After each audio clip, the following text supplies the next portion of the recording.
Sometimes vomiting and vague chest or abdominal symptoms are the only clues to ischemic cardiac pathology.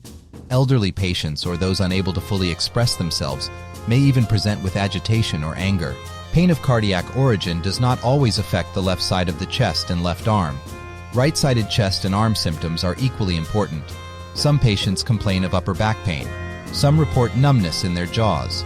Suspect a cardiac cause when your patient fits the risk profile. We receive patients with abdominal pain all the time. Use ultrasound liberally when assessing these patients. You will be surprised with what you may find, from a distended bladder to a dilated kidney, or even gallstones. You may rarely see an abdominal aorta that's about to rupture. Ultrasound is harmless and has a high diagnostic yield. Patients with PICC lines in their arms are at risk of venous thrombosis. Have a high index of suspicion for thrombosis when assessing these patients. Again, blood clots in arm veins are easily visible with ultrasound.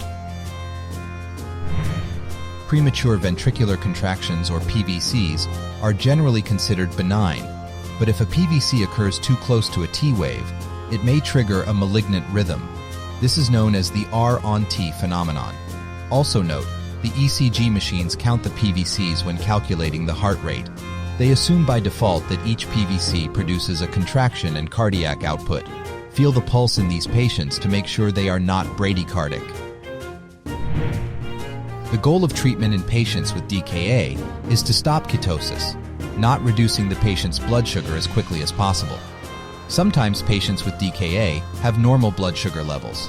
Blood sugar control will happen as a byproduct of DKA treatment, but it is not the sole objective. Keep the correction rate of glucose below 6 millimoles per hour to avoid cerebral edema. Don't forget to get an ECG for mental health patients, especially the elderly.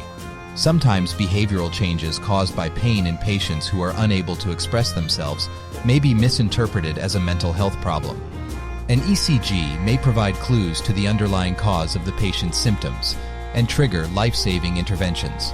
In overdose patients, you will need to check the cardiac rhythm and look for changes in important ECG features like the QRS complex and the QT interval, so get that ECG. In patients who have sustained chest trauma, look for rib fractures and pneumothorax. Don't be carried away by one finding only to miss the other. In this patient, for example, I found a right-sided pneumothorax after a lot of inspection. If I had spotted the rib fracture, I would probably have seen the pneumothorax earlier. So, don't miss the elephant.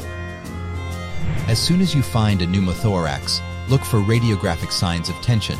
You are expected to diagnose tension pneumothorax clinically and treat the patient even before getting a chest X-ray. But sometimes the patient has not been unstable enough, and you have acquired the X-ray anyway. So, don't miss tension. Patients with inferior myocardial infarction may present with bradycardia. They are considered to be fluid dependent and may respond badly to GTN.